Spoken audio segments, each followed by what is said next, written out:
Hola, buenas tardes. Bienvenidas y bienvenidos todos a una nueva sesión del Seminario Interdisciplinario de Educación. Bueno, esta es una sesión muy especial, muy importante para quienes formamos parte del seminario por varias razones.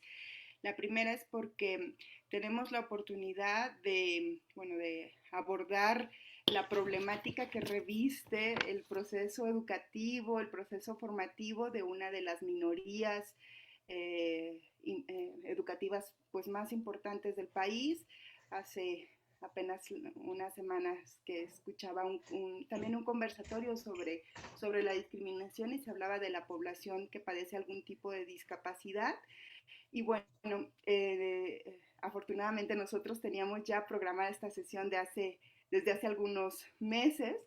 Y bueno, como les decía, pues es importante, nos parece muy atinado tocar el tema de la educación inclusiva, que es una nueva perspectiva dentro de las propuestas educativas para atender a la población con discapacidad. Y bueno, pero además es un tema que se cruza por una situación pues peculiar, una situación que estamos viviendo todos y que ha implicado retos enormes para los distintos niveles educativos, pero que cuando lo planteamos o cuando pensamos en lo que esto ha significado para la población escolarizada y que padece alguna discapacidad, pues los retos deben ser mayúsculos. De ahí que nos parezca tan necesario abordar la temática. Y por otro lado, bueno, también es una sesión muy importante para nosotras porque, bueno, nos acompaña Cristian Giorgio Julián Montañez, quien es un amigo desde hace ya varios años, que en un momento más lo voy a presentar, pero es uno de los pocos especialistas en la historia de la discapacidad, de los pocos especialistas en México sobre la historia de la discapacidad, sobre la conceptualización y además el trabajo como activista para buscar y defender el acceso a la educación de la población con alguna discapacidad. De manera, bueno, que como les decía, es una sesión muy importante para nosotras. Bueno, bienvenidas, bienvenido Juan también, bienvenido Cristian. Eh, voy a presentar a Cristian para que vean que no le estoy echando flores solo porque sea un amigo de hace varios años. Bueno, Cristian Julián Montañez es licenciado, maestro y doctor en Historia por la Facultad de Filosofía y Letras de la UNAM. Se ha especializado en la construcción de la noción de discapacidad y su adopción en México, la historia de la comunidad sorda y de las personas ciegas, así como en el desarrollo de las instituciones y políticas mexicanas relacionadas con ambos colectivos. A lo largo de su extensa trayectoria profesional, ha sido profesor de licenciatura y posgrado en el Instituto Mexicano de la Audición y el Lenguaje, la Facultad de Filosofía y Letras de la UNAM y en la Universidad Michoacana de San Nicolás de Hidalgo, además de otras instituciones. También ha impartido cursos y conferencias sobre estos temas en distintas universidades, dependencias de gobierno y asociaciones civiles del país por más de 20 años. Entre sus más recientes publicaciones destacan el capítulo titulado La comunidad sorda en Morelia, entre el deporte, la accesibilidad y la identidad, 1980-2015, en el libro Diálogos en la diversidad, la investigación postdoctoral en la Universidad Michoacana, publicado en 2019, así como 3 artículos durante 2018. Uno de ellos se titula La voz de Michoacán y los que no pueden oír, cambios discursivos en torno a las personas sordas morelianas en un diario local, 1948-2014. Mientras que en Sinsun, revista de estudios históricos del Instituto de Investigaciones Históricas de la Universidad Michoacana, publicó Haciendo hablar a una historia muda, surgimiento y consolidación de la comunidad sorda en Morelia. En la revista Relaciones también ha publicado la revista Relaciones, Estudios de Historia y Sociedad de Zamora, el Colegio Michoacán, la inclusión antes de la inclusión, 3 ejemplos notables en la historia de la Escuela Nacional de Sordomudos, así como textos publicados en la revista de Administración Pública del Instituto Nacional de Administración Pública. Cristian actualmente es profesor investigador en la unidad 161 de la Universidad Pedagógica Nacional en Morelia, donde imparte seminarios de licenciatura, maestría y doctorado. En esta misma institución es coordinador de la opción de campo profesional en educación inclusiva de la licenciatura de pedagogía y desempeña el cargo de coordinador de investigación, intervención e innovación educativa en la misma institución. Por último, en el plano internacional, es miembro del Grupo de Trabajo Discapacidad Crítica del Consejo Latinoamericano de Ciencias Sociales, CLACSO, y representante del Estado de Michoacán de la Red Internacional de Investigadores y Participantes sobre Integración Educativa, RIE. Bueno, pues esta es la semblanza. Como en otras sesiones, tendremos tres momentos en nuestro seminario. Una primera sesión de escucha, donde Cristian nos planteará las ideas principales de la temática que vamos a abordar el día de hoy, de la educación inclusiva ante el COVID. Enseguida pasaremos a un diálogo, al intercambio de puntos de vista, de dudas entre los asistentes, quienes formamos parte del seminario, y Cristian. Y el tercer momento estará destinado a incorporar a este diálogo a quienes nos escuchan a través de las redes sociales, del Facebook Live del LESA y también del Instituto de Investigaciones Históricas de la Universidad Michoacana. Bueno, pues sin más, Cristian, te doy la palabra. Bienvenido. Ok, pues muchas gracias, Cari. Muchas gracias a todas las asistentes y el único asistente varón del seminario. Y la verdad es que sí quiero empezar diciendo que a mí me emociona mucho poder hablar en un espacio vinculado con la UNAM, porque como ya se señaló, pues soy Puma de corazón desde, diga, no están para saberlo ni yo para contarlo, pero yo estudié todavía en las secundarias de la UNAM, cuando la UNAM tenía secundarias. Ya desaparecieron hace muchas décadas, pero entonces yo soy Puma desde la secundaria, ¿no? Entonces, toda mi trayectoria allá. Entonces, pues eso de que me sienta como en casa, ¿no? Entonces, obviamente esto para mí es como una charla entre amigos. Digo, conozco a Cari desde hace mucho, a las demás no tengo el gusto, pero si es en la casa, pues todos somos amigos en la casa, ¿no? Y la otra cosa que también es importante que todos tengan presente a lo largo de la charla, pues es que como ya se leyó, soy historiador, entonces pues tengo una forma de ver las cosas de historiador. Entonces, ni modo, voy a tratar de no quedarme en el asunto de la educación inclusiva ni en el asunto del COVID pensándolo solo en este momento coyuntural en el que nos encontramos, que ya duró casi un año, pero pues sigue siendo coyuntural en tiempos, digamos, en términos históricos, sino más bien tratar de identificar los procesos que están detrás y que nos pueden ayudar a entender tanto las transformaciones profundas que se podrían estar viviendo o las permanencias que querríamos cambiar, pero que ahí siguen, ¿no? Entonces, un poquito la intención va a ser ir por ahí y digamos, pensaría que la presentación tendría unos 4 momentos, más o menos, para dar un poco de orden. Comenzaría con un primer momento en donde me gustaría historizar el propio concepto de educación inclusiva, porque, digamos, no estoy tan familiarizado con las actividades del seminario y no sé qué tanto conocen ustedes cómo es que llegó a la existencia este concepto, cómo se fue desarrollando, pero me parece que eso es esencial para entender lo que significa y lo que no significa, porque hay muchas confusiones, incluso entre los expertos, justo porque no le dan esta dimensión histórica, y entonces las percepciones que hay sobre este concepto, pues usualmente son erróneas, ¿no? Entonces, me gustaría dedicar los primeros minutos a hacer un planteamiento muy general, un recorrido rapidísimo. Digo, hay veces que esto lo presento en cursos y me lleva un semestre. Voy a tratar de reducirlo en unos poquitos minutos y a lo mejor si les queda alguna duda o quieren que lo ampliemos, lo discutimos cuando llegue la parte del los comentarios, ¿no? Y después, ya que tengamos eso bien claro, me gustaría como pensar también todo este asunto de la pandemia también como un proceso, y entonces lo tendría que dividir pues en tres partes, ¿no?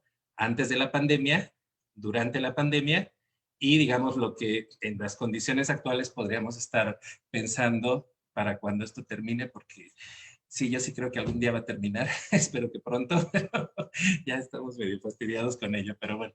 Ok, entonces esa es un poquito la lógica de lo que voy a presentar a continuación, ¿no? Y entonces, digamos, para poder comenzar con esta revisión, tendría que preguntarme de dónde viene esta idea de educación inclusiva, qué tipo de sociedad es la que construye una idea de este tipo.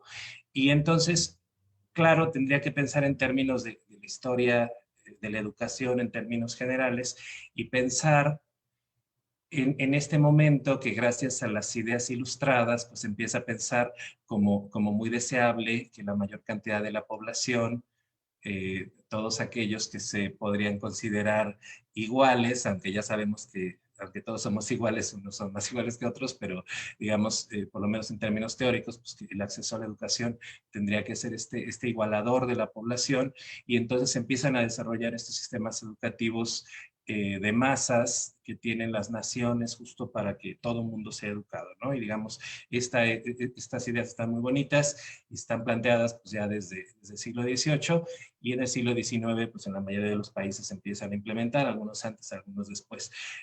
Pero digamos, este primer deseo de construir estos sistemas educativos nacionales, pues empieza a topar de repente con unos cuantos individuos que no entran tan fácil en ese sistema, ¿no? Porque está pensado en términos de, pues vamos a incluirlos a todos, quizá no con esos términos, pero vamos a meterlos a todos en ese sistema, pero resulta que hay algunas personas que no caben por más que los empujes para adentro, ¿no? Porque resulta que está establecido cierto currículo, que está en ciertas condiciones, que se asume que la población puede hacer, ¿no? Habilidades que puede desarrollar, etcétera, pero resulta que hay unas cuantas personas que por diferentes condiciones no pueden acceder a este conocimiento, que estar en este sistema educativo pues no les viene muy bien que digamos, ¿no? Y entonces para ellos, desde más o menos mediados del siglo XIX, ahí tendríamos que matizar y definir muy precisamente a qué nos referimos con educación especial, pero como estamos cortando con hacha algo que se tendría que cortar con bisturí, pues bueno, denme el permiso, por favor, de decir que, bueno, en algún momento del siglo XIX se construye esto que pensaríamos como un sistema paralelo para todos estos que no están tan derechitos, que están más bien medio chuecos, y entonces estos serían para los que se construye este otro sistema educativo que cuando se plantea originalmente, pues está pensado como para que en algún momento alcance al otro, ¿no? Sería un poco como ayudarles para encaminarlos a que se vuelvan a integrar al sistema regular, pero lo cierto es que eso no pasa, ¿no? Y más bien lo que ocurre es que los empiezan a guardar en estas instituciones hasta que ya no hay donde meterlos, y entonces pues los empiezan a sacar de ahí,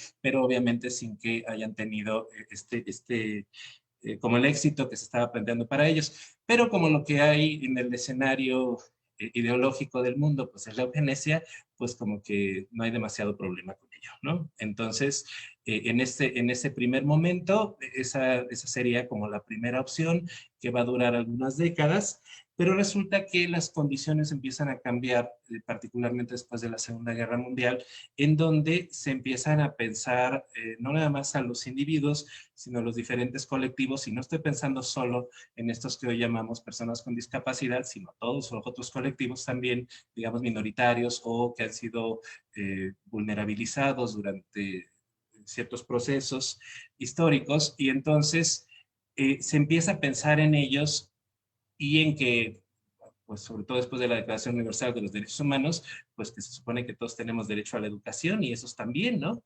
Y entonces empiezan a plantearse una serie de inquietudes y de interrogaciones sobre qué es lo que tendríamos que hacer con esta población. ¿Los vamos a mantener ahí o hay otras alternativas que pueden ser más eficientes.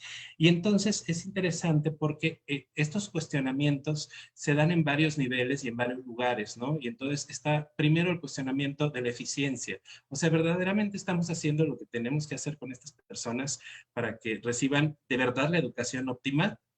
¿O no lo estamos haciendo bien? Y entonces la culpa es de nosotros, gobiernos, nosotros, profesionales de la educación, que no estamos haciendo las cosas como deberían, no hemos pensado las suficientes estrategias para poder transmitir y dotar de estas herramientas a las personas. Insisto, estoy pensando en personas con discapacidad, pero podría extenderse esto a otras comunidades.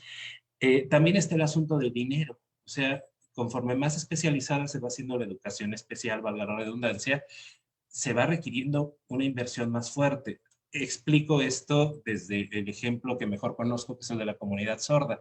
En un principio se empiezan a hacer escuelas para sordos, ¿no? Esto es desde finales del siglo XVIII. Okay, ahí están escuelas para sordos. Pero ya que hay escuelas para sordos, pues la gente se empieza a dar cuenta que no todos los sordos son iguales. Y resulta que hay unos sordos que pueden hablar y otros que no pueden hablar. Es decir, unos que son sordomudos porque nacieron sordos y nacieron mudos, y otros que son solamente sordos, pero que no hablan porque nunca escucharon la lengua oral y entonces nunca aprendieron a hablar. Entonces, esas dos condiciones que nosotros pensaríamos en ellas como sordos, pues claro, ninguno de los dos escucha, pero son distintos y cada uno requiere un tratamiento diferente. En un primer momento los tienen en la misma escuela, pero después los empiezan a separar en grupos diferentes y después hasta en escuelas diferentes. Ojalá esta fuera la única diferencia. El problema es que después se empiezan a dar cuenta que estos que son sordos, nada más sordos, resulta que pueden serlo por varias razones. Por ejemplo, aquellos que son sordos porque tienen algún problema, digamos, alguna estructura del oído está dañada, por decir algo, ¿no? No se formó bien los huesecillos del oído interno, lo que es la cóclea, yo qué sé, y entonces no escuchan por eso. Pero también puede ser que el problema lo tengan más bien en la parte del cerebro que regula esta función. Y entonces, esa ya es una condición que podríamos, pensando en términos generales, una fascia, ¿no? Entonces, son, digamos, condiciones que requieren un tratamiento totalmente diferente. Entonces, pues, ok, vamos a separar en otra escuela y después resulta que cada una de esas se desdobla en un montón de otras circunstancias y entonces tienes que empezar a generar expertos y expertos y expertos y entonces, pues, al final terminarías teniendo cientos y cientos de escuelas para atender a los diferentes tipos de sordos y eso evidentemente es costosísimo y no hay país en el mundo que pueda enfrentar esa situación. Entonces, hay también cuestionamientos desde este lado, ¿no? O sea, nos vamos a gastar todo el presupuesto en educación para estas personas y todos los demás, ¿qué? Entonces, hay discusiones muy profundas en ese punto.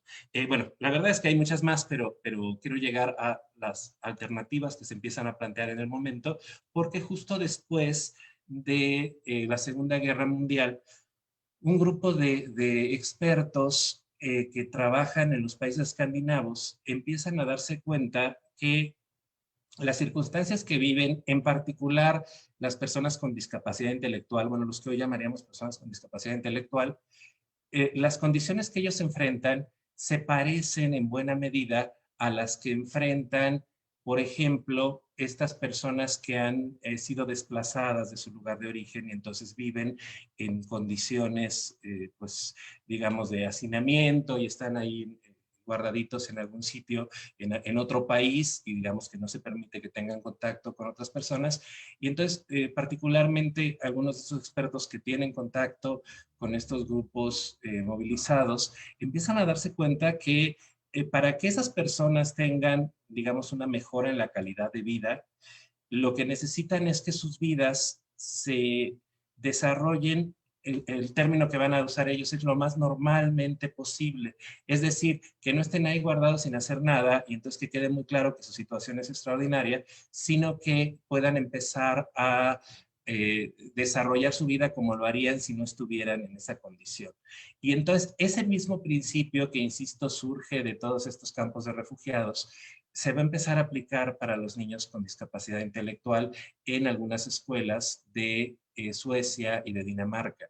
Y entonces en estos lugares se desarrolla este principio y ellos lo que dicen es, tenemos que idear una forma de vida para estas personas que les permita tener la vida lo más normal posible. Por eso es que le ponen principio de normalización, porque quieren que la vida cotidiana de estas personas se parezca lo más posible a la de cualquier otra. Y entonces se plantean en diferentes niveles, ¿no? Entonces, por ejemplo, a lo largo de tu día, que tú puedas realizar las mismas actividades que tendría una persona más o menos de tu edad, más o menos de tu sexo, más o menos de tu condición social, económica, etcétera, que tú tengas exactamente esas posibilidades a lo largo de toda la semana, digamos. Pero después en el segundo nivel tendría que ser a lo largo de todo el mes, de todo el año, ¿no? Que tengas derecho a que el fin de semana te puedas ir a jugar fútbol, como lo hace tu hermano que no tiene síndrome de Down, por ejemplo, o que tengas derecho a irte a vacacionar cuando termina el ciclo escolar.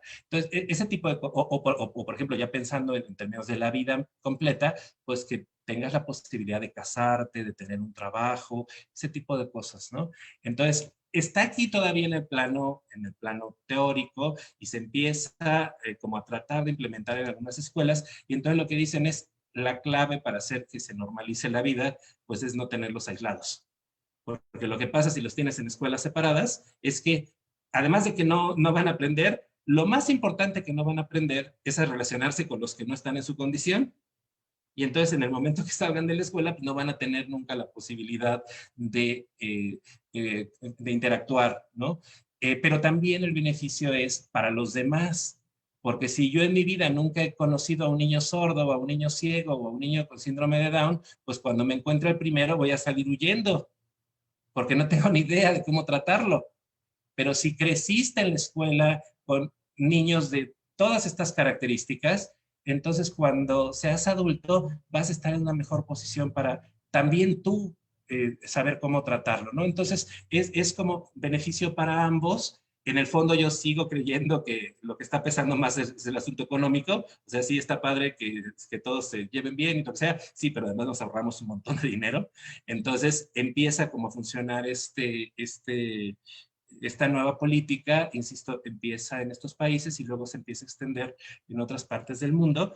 Y esta situación que, insisto, comienza a finales de los 50 y va a durar más o menos todos los 60, principios de los 70, va a tener otro punto de transformación a finales de los 70, cuando se desarrolla en Inglaterra el concepto de necesidades educativas especiales, ¿no? Un concepto que todavía se oye mucho por ahí, que es un concepto, me parece muy interesante, porque el principio de normalización, por más que había pensado de una forma original la manera en la que tratas al otro, en la que piensas al otro, a final de cuentas seguía partiendo de la premisa de que el problema estaba en la discapacidad de la persona, ¿no? Siempre es él el culpable, él es el que no está bien, y entonces él es el que tiene que buscar la normalización o a veces el Estado, la escuela, sus familiares tendrán que tratar de que ese pobrecito se incorpore, ¿no? Pero entonces el problema sigue estando en él. Y lo que va a plantear la necesidad educativa especial es que en realidad no hay diferentes tipos de niños, todos los niños son niños y todos tienen diferentes condiciones. Esos que pensamos hoy con discapacidad y los otros que no, todos tienen necesidades educativas diferentes y hay momentos, dependiendo del contexto específico, dependiendo de la habilidad particular que se esté enseñando en cada momento, en que unos con discapacidad o sin discapacidad van a tener ciertas dificultades para acceder a eso. Entonces, partiendo de esa lógica, y en un intento como de igualar las cosas, la problemática ya no se está centrando tanto en el individuo, sino que se está tratando de sacar de él. Todavía no del todo, porque de hecho el concepto de necesidad educativa especial es una abstracción medio mañosa, porque parece que sí la sacas del individuo y ya no es su responsabilidad, pero a final de cuentas es una necesidad educativa que tiene el individuo concreto, entonces la regresas a él, ¿no? Entonces, aunque lo que tienes que ver no es la etiqueta que le pones, sino la necesidad particular que tiene, y entonces idear una estrategia para resolverla, pero el problema es que al ritmo que trabajan los pobres profes de educación especial, pues no había manera de estar trabajando con tu mente tanto, pues lo más sencillo era, pues etiquétalo y ponle las actividades como lo hacíamos antes, ¿no? Entonces, aunque el tránsito conceptual es muy interesante, en realidad en la práctica, pues no hay mucho cambio. Eso, insisto, es a finales de los 70, después viene toda esta revolución de 80s y 90s en donde se va a difundir esta nueva idea de discapacidad entendida ya no tanto como una deficiencia, sino como la suma de las condiciones del contexto con la persona. Este es un proceso bien largo, pero como ya se me está terminando el tiempo, me brinco todo el proceso y explico solo el resultado. En el año 2006, que se presenta la Convención Internacional de los Derechos de las Personas con Discapacidad, se plantea una nueva definición de discapacidad en donde lo más importante no es la deficiencia individual, sino el contexto. Ajá. Es decir, la discapacidad ya no es la persona que tiene, pues no sé, que no ve, que no oye, que no puede caminar. Eso no es la discapacidad. Esa es una condición como cualquier otra. La discapacidad es en realidad cuando una persona, con las condiciones que ustedes quieran, se enfrenta a un medio que no le permite ser incluido. Y pongo un ejemplo muy claro y es bastante sencillo de entender. También puede ser un poco pueril, pero eh, ayuda a que comprendamos a qué se refiere esta idea. Mi esposa tiene baja visión, prácticamente no ve, entonces necesita un bastón a fuerzas para poder caminar a fuerzas. Eh, si en este momento se fuera la luz aquí y yo tuviera que salir corriendo porque a lo mejor hubiera un temblor o algo por el estilo, yo seguro me voy a matar porque estoy en un segundo piso, tengo que bajar unas escaleras de madera que son un poquito peligrosas y no estoy acostumbrado a caminar sin ver. Entonces es muy probable que, aunque conozco el lugar, yo me podría caer. Y ella muy probablemente podría salir hasta la calle sin ninguna dificultad porque está acostumbrada a caminar sin ver, ¿no? Entonces, no quiero decir que automáticamente yo no pueda, yo tenga que tener un accidente y ella no, podría ser diferente, pero ella estaría en mejor posición en ese contexto en particular. Entonces, ¿dónde estaría la discapacidad ahí? Pues es mi falta de habilidad para caminar sin ver, ¿no? Entonces es un poco esto el juego. Lo mismo tendría que ver, por ejemplo, con la capacidad de lectura, ¿no? O sea, si todos nuestros libros estuvieran en braille, yo seguramente, bueno, ya no soy analfabeta porque ya por fin pude aprender el braille después de muchos años de fracasar miserablemente, pero la gran mayoría de la población no podría leer en braille, aunque supiera leer y escribir en caracteres negros, ¿no? Digamos, como los regulares. Y entonces las personas ciegas que pueden leer en braille, entonces ellos serían los que no tendrían la discapacidad. Entonces, digamos, desde esta perspectiva es que se plantea que la discapacidad en realidad no está en el individuo, sino está en la sociedad que no ha hecho los ajustes necesarios para que esto pueda digamos, funcionar, ¿no? Para que los individuos puedan funcionar en la sociedad. Y entonces la sociedad está pensada solo para cierto tipo de personas y para otras no. Entonces la convención lo que va a tratar de hacer es tratar de igualar esa situación. ¿Y cómo lo hace? Y aquí es donde entra la educación inclusiva, porque la perspectiva entonces es tratar de encontrar los mecanismos para que todas las personas en igualdad de condiciones puedan recibir la educación. Ahora, insisto, me brinqué todos los 80s y todos los 90s, pero como ustedes saben, en los 80s y en los 90s pasan cosas muy importantes, porque no nada más es una revolución de incorporar a las personas con discapacidad, sino que es una revolución en todas las minorías. Y entonces lo que tenemos es un montón de otros sectores, por ejemplo, los pueblos originarios, por ejemplo, la comunidad LGBT, por ejemplo, incluso en algunos contextos las propias mujeres, casi el grupo marginado que ustedes quieran, los niños, los ancianos, los que ustedes quieran, en esa época se va a venir como toda una avalancha de reconocimiento de sus derechos. Y entonces, primera idea, o bueno, ya dije varias, pero una de las ideas con las que espero que todos nos vayamos, que cuando termine esta charla todos tengamos bien claro esto, la educación inclusiva no es educación para personas con discapacidad. No es la versión 2.0 de la educación especial. La educación especial se concentraba en las personas con discapacidad. La educación inclusiva se concentra en todos. Educación intercultural es educación inclusiva. educación indígena es educación inclusiva, es para todos. Ajá. Y entonces es bien interesante porque son los principios que se habían desarrollado desde la lucha, digamos, de los movimientos de personas con discapacidad, pero ahora esos discursos probaron ser útiles para todos los demás. Entonces, de pronto, en términos teóricos, quienes van a la vanguardia, por lo menos para construir esta alternativa, pues son los que trabajaban con la discapacidad, ¿no? Probablemente haya por ahí un prejuicio oculto de, pues, sí, pues, pobrecitos son los más amolados, entonces, si encontramos la manera de integrarlos a ellos, pues a todos los demás va a ser más fácil, ¿no? Probablemente esto esté ahí detrás, si quieren luego lo discutimos. Entonces, dado que esta es la perspectiva, ¿no? Esta es la educación inclusiva, entonces cobra un sentido diferente ponerla a dialogar con la pandemia de COVID. Porque entonces tendríamos que preguntarnos hasta dónde se había conseguido que la educación inclusiva verdaderamente estuviera incluyendo a todas estas poblaciones. Y entonces lo cierto, y de verdad que me apena mucho decirlo, pero lo cierto es que con COVID o sin COVID no hemos generado ni escuelas inclusivas ni sociedades inclusivas. Así es que, bueno, este es el momento en donde podría decir, ok, aquí terminamos, pero todavía creo que podemos avanzar un poquito más.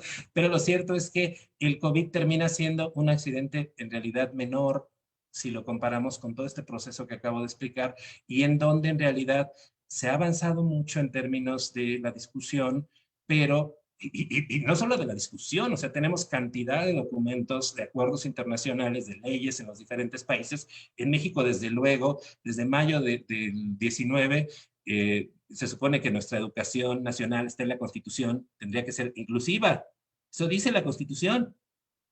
Pero si todavía ni siquiera entendemos bien qué diablos significa eso, si no hay dinero para implementar esas políticas, si los propios profes que son los encargados de hacerlo siguen sin comprenderlo, entonces, bueno, evidentemente esto no va a funcionar, ¿no? Entonces, de ahí tengo que partir para poder entender el impacto que tiene el COVID en la educación inclusiva, porque cuando llega esta pandemia, lo cierto es que todo este proceso de implementar la educación inclusiva en realidad está todavía en pañales y yo me atrevo a decir que incluso estábamos viviendo un ligero retroceso. Y esto tiene que ver con una característica muy, muy mexicana, que tiene que ver con este reinicio de nuestro país cada 6 años, ¿no? Como que le apretamos el botoncito a la computadora y todo se apaga y vuelve a iniciarse. Bueno, pues más o menos eso pasa en este país cada que llega un nuevo presidente y entonces decide un montón de cosas. Y en términos de la educación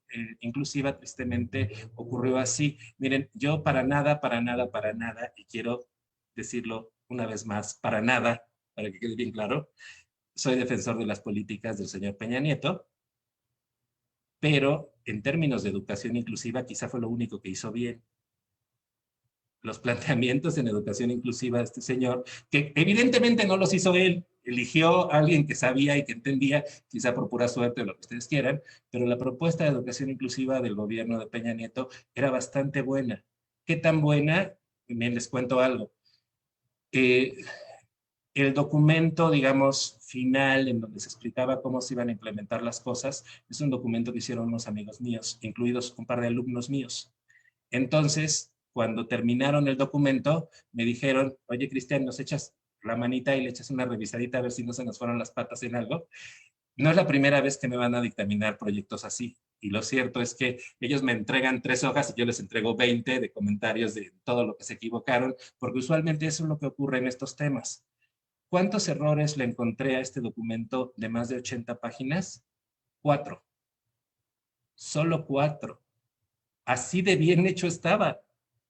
Es decir, la gente que planteó esto tenía muy claro lo que implicaba la educación inclusiva. Ahora, es en el papelito. La realidad es otra cosa. Pero en el papelito tenían muy claro para dónde íbamos. Este gobierno en el que estamos hoy todavía no me ha dado la información suficiente para saber si lo tiene tan claro o no. Tengo la intuición de que no lo tiene tan claro, pero lo cierto es que se llegó a la epidemia y entonces ya no nos dejó ver exactamente para dónde iba. En este momento no tengo la certeza, insisto, hay fuertes indicios para saber que no tiene tanta claridad, pero digamos, partiendo de esta lógica de que llega el COVID en un momento específico como del proceso de implementación de la educación inclusiva, podríamos decir que llega en un muy mal momento. Porque estamos en esta transición de un proyecto que más o menos estaba claro a un proyecto que todavía no tenemos bien cómo se va a hacer, y de repente llega la pandemia y todo se empieza a desarticular. Entonces, primer problema serio. Ahora, antes de ese, evidentemente había otro problema que todos sabíamos, pero que no se cuestionaba lo suficiente, y es el que tiene que ver con toda la estructura de discriminación de nuestro sistema educativo. Y que no tiene que ver solamente con las personas con discapacidad, o solamente con los pueblos originarios, o solamente con los colectivos, si ustedes quieren. Es un problema de pésima distribución en donde unos cuantos tienen mucho y la gran mayoría tienen muy poco o nada. Y ese proceso pues está ahí detrás y está como telón de fondo. Igual que está como telón de fondo el hecho de que nunca tenemos dinero para nada, ¿no? Lo cierto es que todos estos proyectos educativos requieren de un montón de dinero y nunca hay suficientes recursos, y terminamos los que somos profesores pues poniendo de nuestra bolsa. Eso estaba ahí desde antes del COVID, ha estado durante este proceso y estoy seguro va a seguir cuando haya terminado este tiempo de pandemia. Entonces, digamos, en esa lógica, pues podríamos entender que hay un montón de dificultades. Ni me meto en hablar de la formación inicial de los profes, porque tienen todo mi respeto por las ganas que le echan, y no es culpa suya que a veces los programas estén tan desactualizados, que a veces aprendan en las condiciones que aprenden. El sistema educativo en términos generales pues está en crisis desde que surgió. Entonces, obviamente, eso también tenemos que entenderlo y asumirlo desde el inicio. Pero entonces, si esas eran las condiciones de partida, ¿en qué viene a transformar las cosas o cómo impacta la llegada del COVID a este sistema educativo nacional?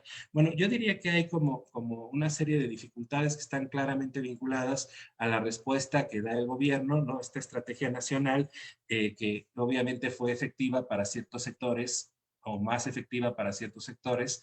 Curiosamente, esos mismos sectores que siempre han sido los que terminan siendo los beneficiados, y otros sectores, usualmente los que no tienen tantas posibilidades, los que no se pueden beneficiar tanto de esto. Y entonces de pronto cobra más relevancia todas estas dificultades relacionadas, por ejemplo, a las distintas condiciones diagnósticas de cada uno de los estudiantes. Pongo un ejemplo muy simple. En un contexto escolar, a lo mejor una persona con discapacidad intelectual, bueno, pues era llevada al lugar, estoy hablando de una discapacidad intelectual profunda, era llevada a la escuela en donde recibiría atención, y bueno, pues por más dificultades que tuviera, estar en compañía de sus compañeros, el esfuerzo de los maestros, lo que fuera, algo empezaba a trabajar en él. ¿Cómo vas a atender a esta población en línea? Por ejemplo, en una de las escuelas donde he trabajado, el Instituto Nacional, Instituto Mexicano de Audición y Lenguaje, ya se me olvidó el nombre, es una escuela en donde se forman maestros para sordos, y también se dan clases a los niños sordos, pero no es una escuela que trabaje desde el paradigma de las señas, sino es una escuela donde se les enseña a hablar. ¿Y saben cómo funcionan esas técnicas? Supongo. Le pones la mano al niño aquí en tu garganta y tú vas pronunciando para que él sienta cómo vibran las cuerdas vocales y él sepa cómo imitarlo. Con un abatelenguas le vas a agarrar su lengüita y se la vas a poner en el lugar en donde tiene que poner la lengua para pronunciar tal o cual letra.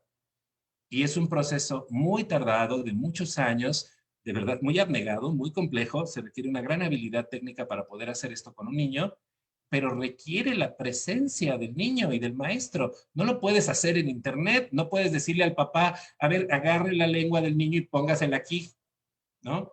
Entonces, evidentemente, hay ciertos sectores que en estas condiciones se han visto muy perjudicados, muy claramente perjudicados.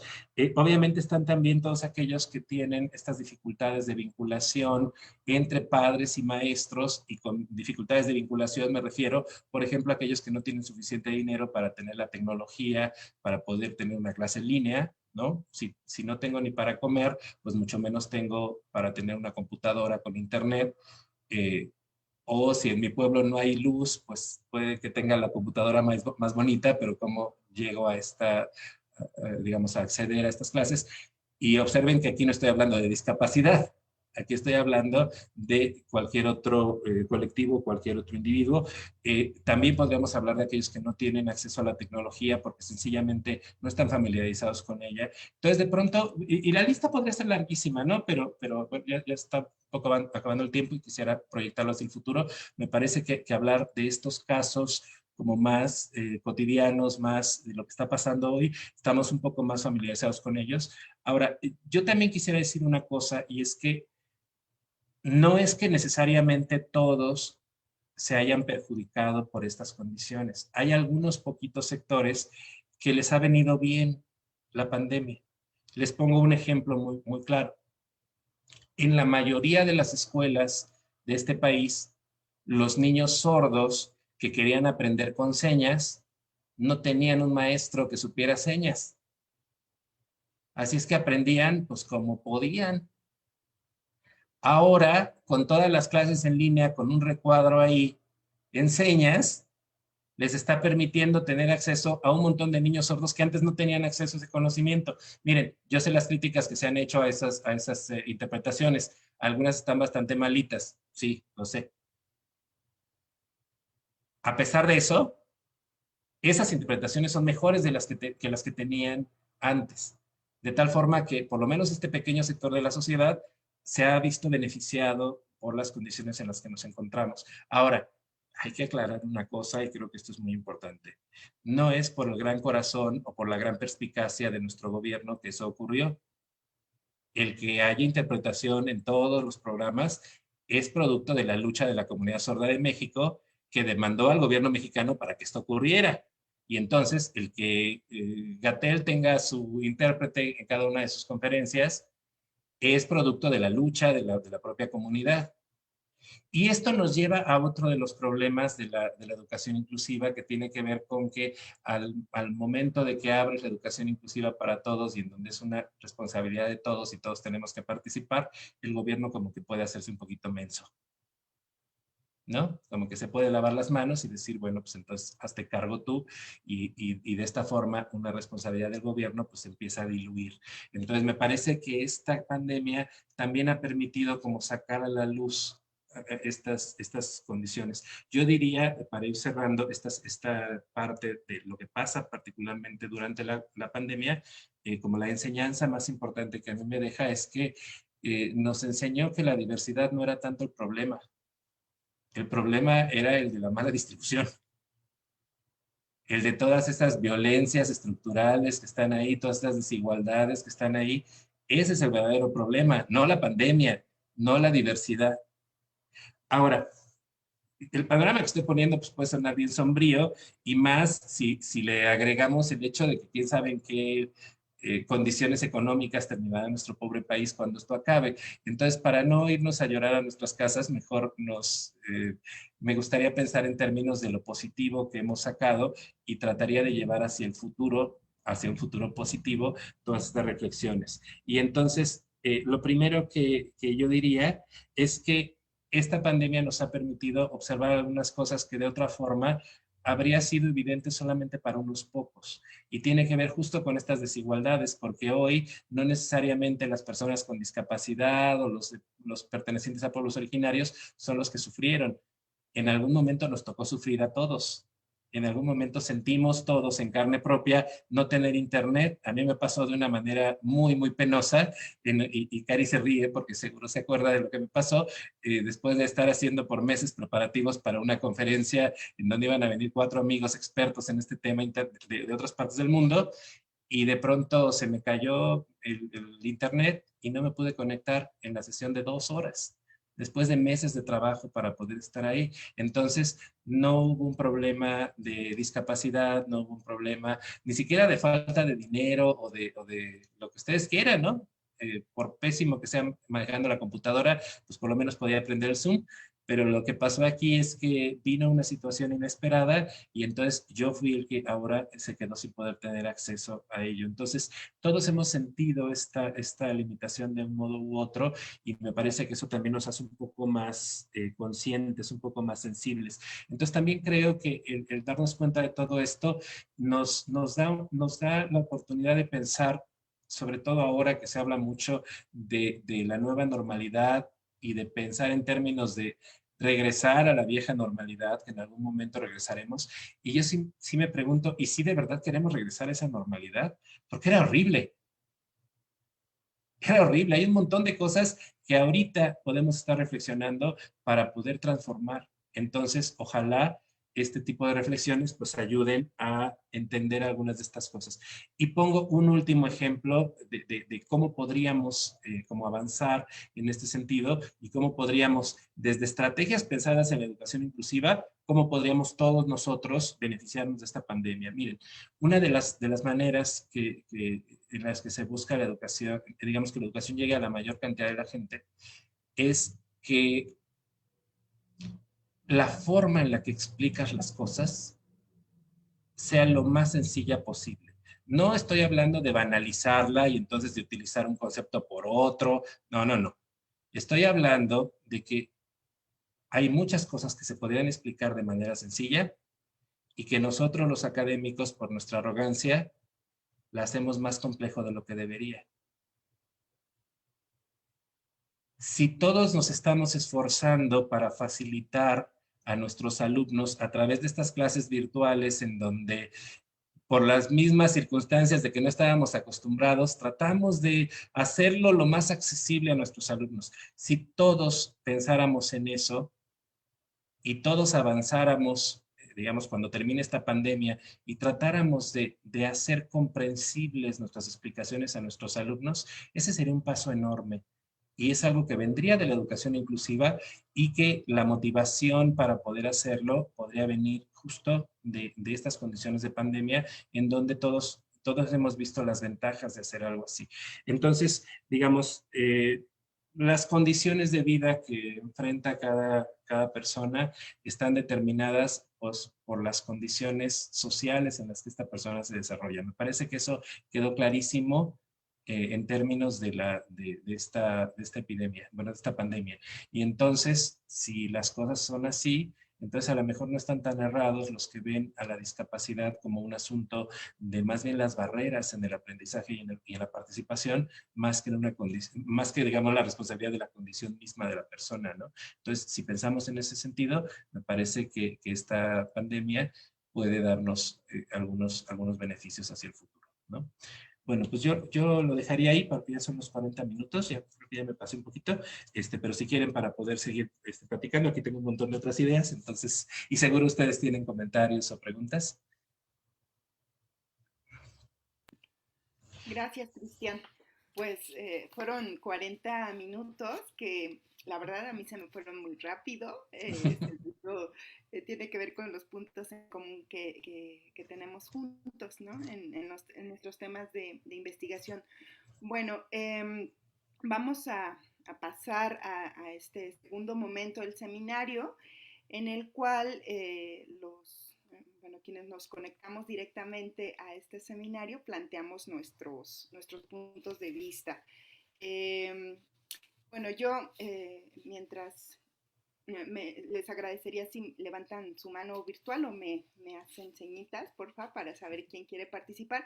Pero me gustaría iniciar este diálogo entre nosotros, entre nosotras, bueno, subrayando una cosa muy interesante, ¿no? Que me parece que tu exposición, Cristian, nos muestra, es un claro ejemplo de cómo la historia, de cómo la investigación histórica, en este caso historia de la educación, pues también nos ayuda, no solamente para entender un proceso del pasado, sino cómo un historiador puede ubicarse y viajar en el tiempo, ¿no? Situarse en el presente y también proponer cosas para el futuro, ¿no? Es lo primero que me gustaría subrayar de tu participación, además de los contenidos, porque luego a los historiadores nos achacan que pues nos encanta quedarnos en varios siglos o décadas antes y que tenemos dificultades para entender el presente y problematizar ese presente. Entonces, partimos de allí, no sé, compañeras, compañero, alguien quisiera iniciar planteando dudas, algún comentario para Cristian. Deni, adelante. Hola a todas y a todos, buenas tardes. Cristian, pues me gusta mucho tu participación y me deja muchas inquietudes. Bueno, para empezar, quiero decirte que coincidimos, yo también hice la secundaria en la UNAM y toda mi carrera en la UNAM, aunque ahora trabajo en la Michoacana. Así es, seguramente años antes que tú. Pero bueno, vamos al tema.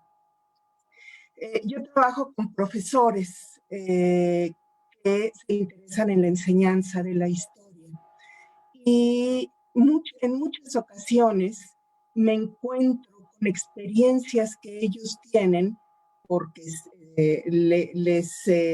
las escuelas ya, digamos, muchas escuelas, no digo que todas o varias escuelas, no lo sé, han incorporado de manera oficial la inclusión, pero no los han preparado a los profesores y en efecto muchos de ellos no entienden el problema, ¿sí?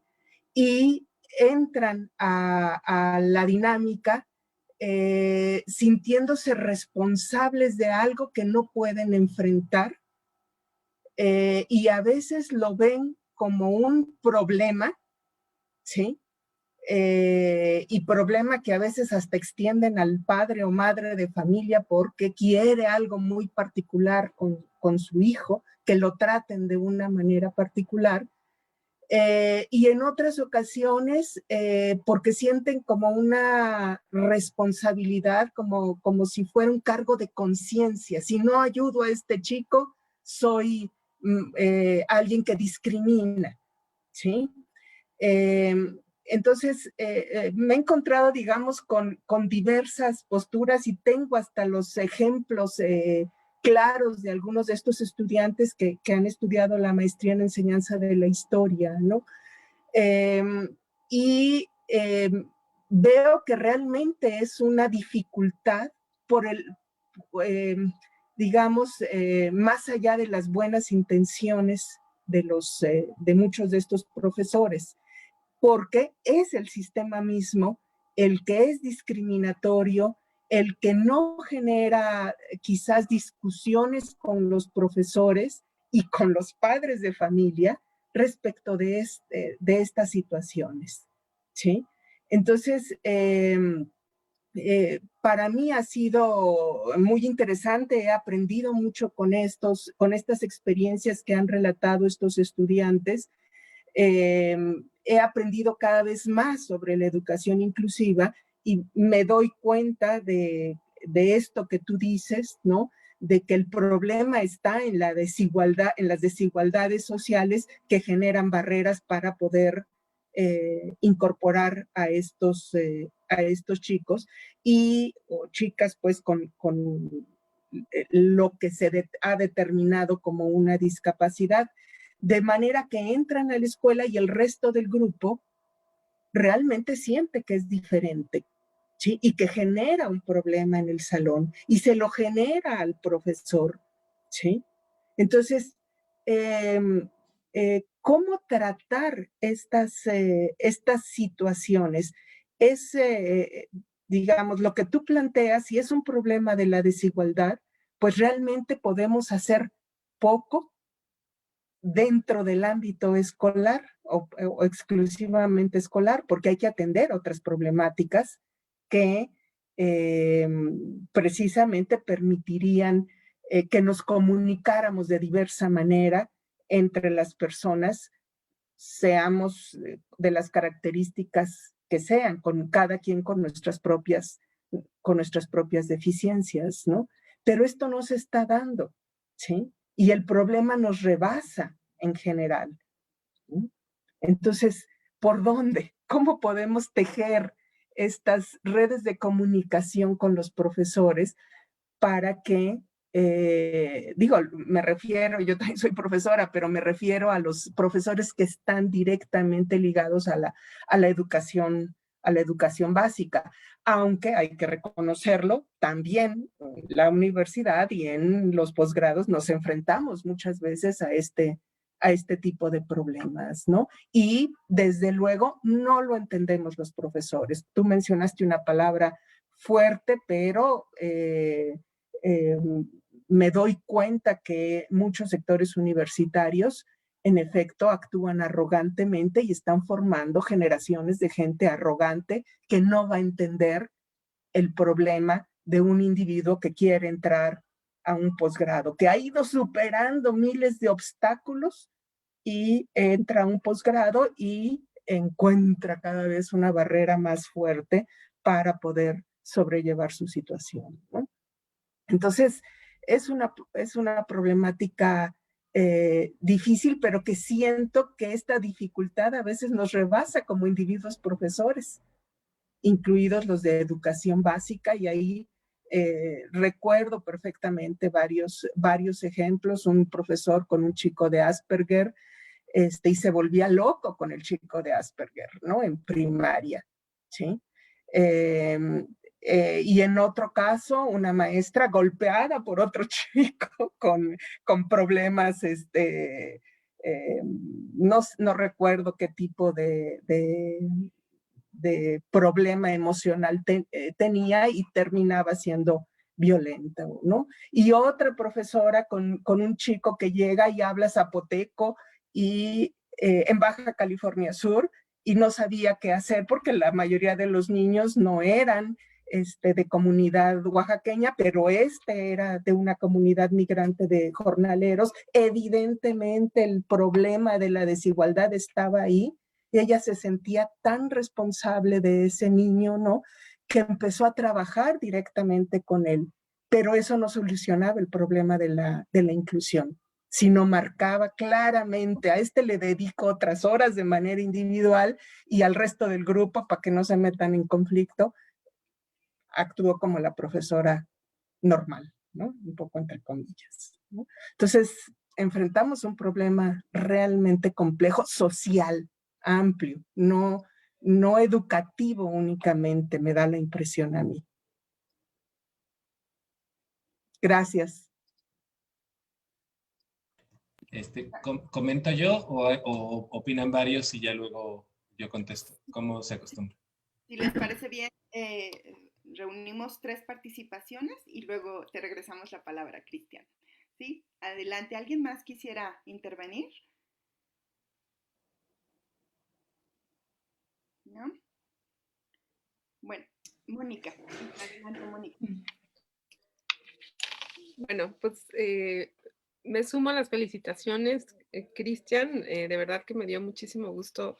Oírte, en realidad coincido con lo que menciona Karina, que como recorrido histórico que nos hiciste es como muy valioso para situarnos en el presente. Y bueno, son 2 cosas muy sencillas, ¿no? Y no me voy a ocupar mucho tiempo para más bien escucharte. A mí me gustó mucho, digamos, las últimas reflexiones que nos compartiste sobre esto de volver a la vieja normalidad, ¿no? Y creo que justo es un momento coyuntural en donde, pues, si bien estamos viendo ciertos duelos sociales, también es un momento en el que tendremos que reconstruir, ¿no? O refundar muchas cosas. Ya muchos investigadores hablaban, ¿no? De la urgente necesidad de refundar la escuela pues actual, ¿no? En estos tiempos, creo que ya tenía pues hasta, no sé, varios años, varias décadas, incluso en donde ya se había señalado que no respondía a las necesidades de la actualidad, ¿no? Que esta idea de la escolarización y de la profesionalización como el parteaguas para la formación del ciudadano y para el ascenso socioeconómico ya había quedado rebasado y bueno, bastaba ver simple y sencillamente el desinterés que muchos estudiantes han manifestado por los aprendizajes y por el espacio educativo.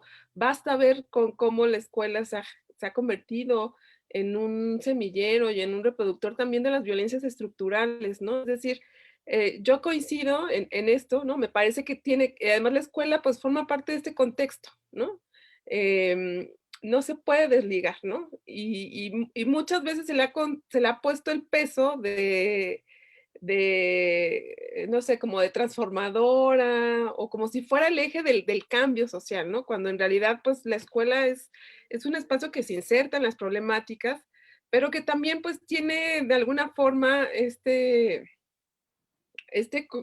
no sé, o representa este afán social, ¿no? Por ser el espacio también donde se crean las innovaciones, ¿no? Un poco son los espacios de mayor avanzada, ¿no? En términos sociales. Es decir, también hay muchas expectativas sobre este espacio que a veces sí se pueden cumplir y otras veces no, ¿no? Pero creo que, bueno, coincido en que pues creo que valdría la pena generar procesos de refundación institucional, ¿no?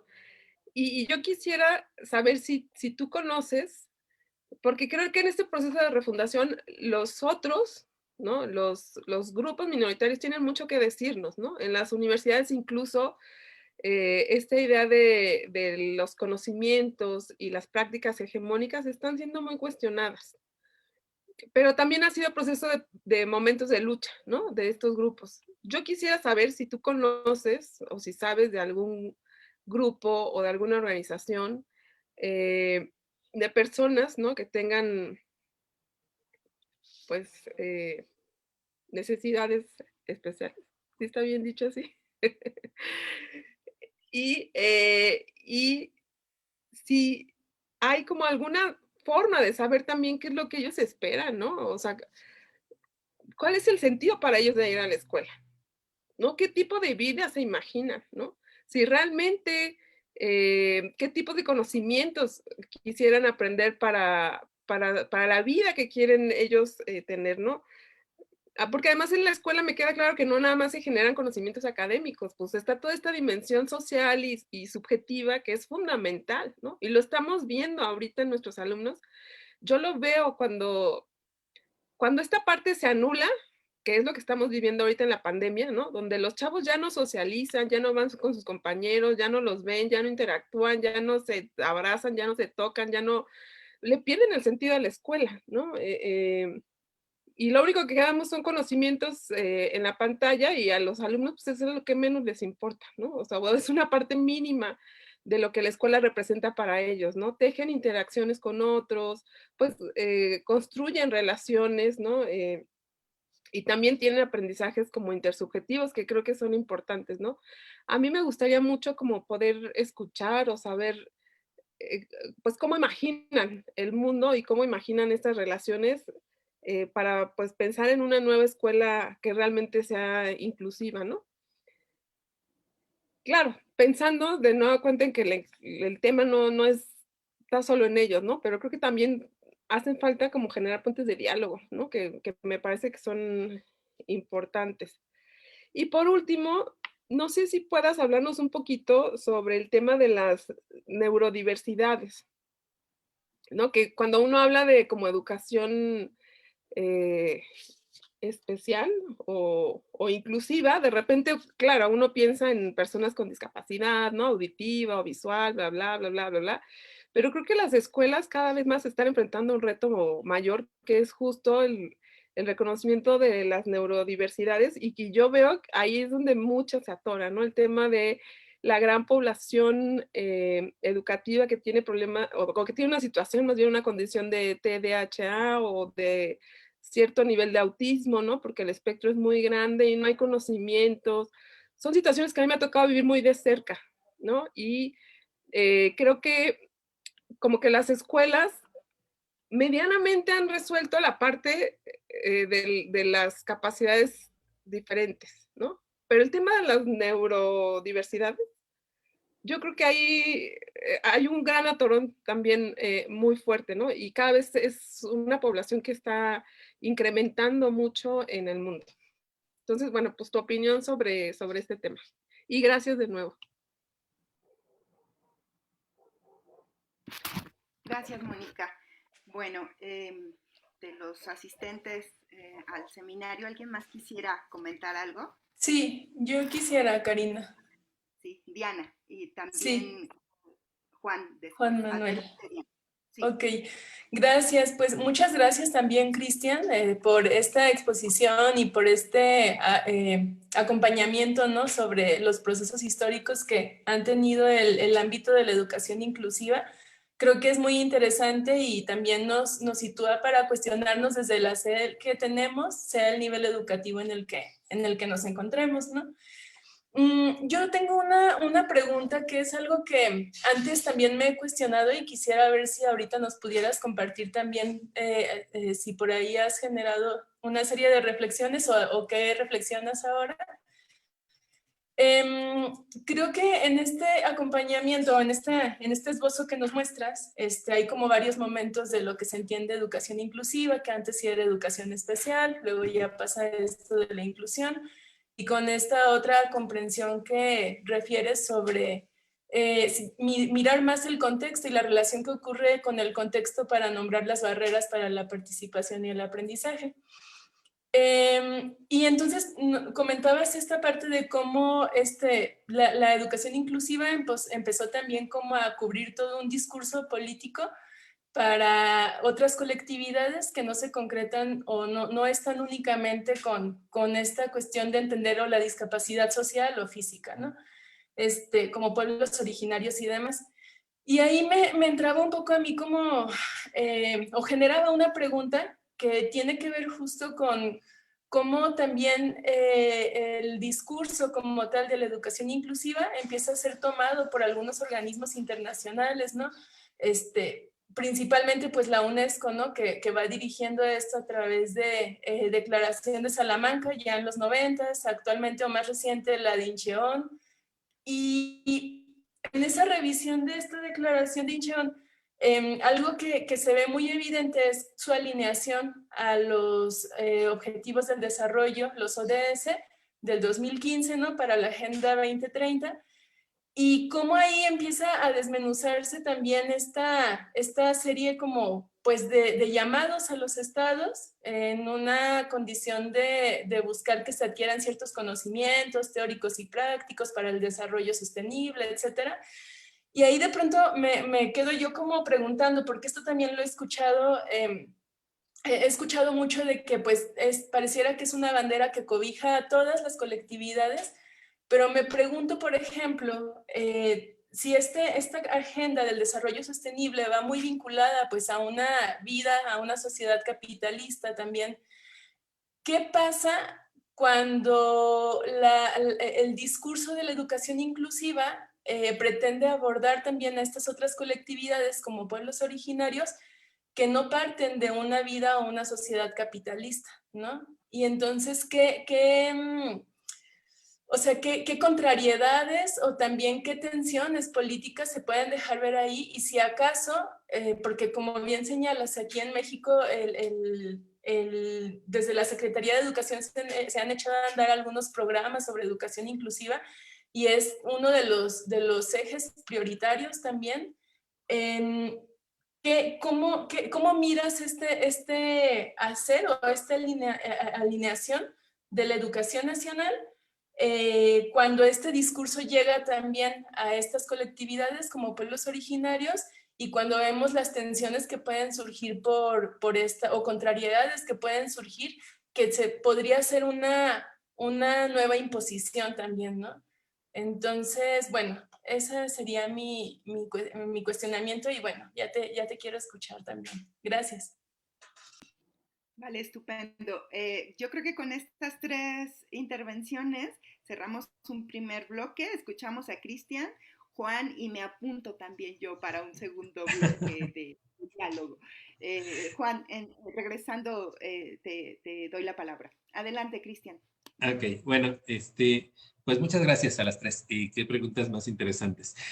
A ver, voy como a sintetizar porque hay cosas que se mezclan, me parece, de las respuestas y ya si al final no respondí todo, pues me vuelven a señalar, ¿no? Y capaz que se me olvidó o capaz que no sé la respuesta. Pero a ver, primero, me parece que algo que ayuda a entender mejor el asunto de por qué no se puede implementar tan bien como quisiéramos la educación inclusiva en nuestro país es que no es un proceso que se haya generado aquí, sino que es un proceso que viene de fuera, que nos trasplantaron más o menos a la fuerza y que llegó, digamos, intempestivamente en unas condiciones que no estaban dadas para y como aceptarlo, implementarlo, ni siquiera para entenderlo. Y el asunto es que a nivel internacional el proceso se ha transformado tan vertiginosamente que hasta los que nos dedicamos a esto nos cuesta trabajo mantenernos al día de las definiciones de qué es lo correcto y lo incorrecto, ahora que está tan de moda lo políticamente incorrecto, entonces cuesta trabajo, ¿no? Y entonces, por ejemplo, cosas como decir que una persona padece una discapacidad ya no está bien dicho, ya estás discriminando, porque la discapacidad no se padece, se celebra, porque forma parte de la diversidad, ¿no? Pero resulta que toda mi vida fui criado en un paradigma basado en la caridad, en que tengo que ayudar al otro, si no soy una mala persona. Y entonces, claro que estoy pensando en términos justo de esto, ¿no? Y eso me parece que tiene un poco que ver con esta carga y este dilema al que se enfrentan tantos de nuestros profes, porque en verdad sienten que es culpa suya que los alumnos no estén avanzando como deberían y como que fuera solo la responsabilidad de ellos. Y en efecto, pero esta esquizofrenia no es de los profesores, viene de cómo se implementó de fuera toda esta perspectiva en donde tú has hecho las cosas de cierta forma, las condiciones de tu país se han ido desarrollando de cierta manera, a ciertos ritmos, y de pronto te llega una perspectiva que ni siquiera terminas de entender muy bien y te traen a las carreras a que ya tienes que empezar a implementar las cosas, pero es de ahorita porque el presidente ya firmó la convención y entonces ahora ya estás obligado a hacerlo. Y no importa que el presidente ni entienda qué diablos firmó. E incluso los que entienden se está transformando tan rápidamente toda esa perspectiva que, insisto, cuesta trabajo como mantener como el ritmo de la transformación, comprender en el fondo lo que está pasando. Ahora, también es cierto que los profes tienen razón al quejarse de que esto se implementó sin que tuviéramos la preparación suficiente. Pero si lo pensamos bien, esa es una característica que no tiene que ver, por lo menos en México, que no tiene que ver solo con la educación inclusiva, tiene que ver con cualquier proyecto educativo que haya existido en este país, desde que me acuerdo, ¿no? Y no de que me acuerde de que yo lo haya vivido, sino de que me acuerdo de lo que haya leído alguna vez, porque desde, no sé, la política educativa de Benito Juárez, pues hacía falta un montón de maestros y entonces sí, querías tener un montón de escuelas y hacer su campaña de alfabetización famosa, sí, súper padre, pero ¿y quién diablos la va a hacer? ¿Con qué dinero se va a financiar? Entonces, me parece que este problema, esta distancia que hay entre lo que se quiere hacer y las condiciones, insisto, limitadas que siempre tenemos, es un problema estructural de este país, es algo que está ahí, insisto, como telón de fondo. ¿Qué podemos hacer entonces? Bueno, a mí me parece que más allá de la capacitación como específica y que evidentemente en algún momento tiene que llegar, a mí me parece que la educación inclusiva es ante todo una cuestión de actitud. Y me parece que si uno tiene una actitud inclusiva, puede salvar un montón de estos obstáculos que pasan por la habilidad técnica, por la capacitación. Y fíjense, esto es algo que, digo, gracias a que he trabajado por muchos años la historia de la discapacidad, he podido verlo en ejemplos históricos concretos de un montón de individuos que no tenían los títulos para ser profesores o las habilidades específicas para transmitir cierto conocimiento puntual a algún sector de la sociedad, pero tenían la voluntad de hacerlo. Y entonces a mí me parece que la educación inclusiva es, antes que cualquier otra cosa, una actitud justo de esto. Ahora, desde luego que es un problema estructural. Entonces, por muy buena actitud que tengamos, no se va a solucionar el problema.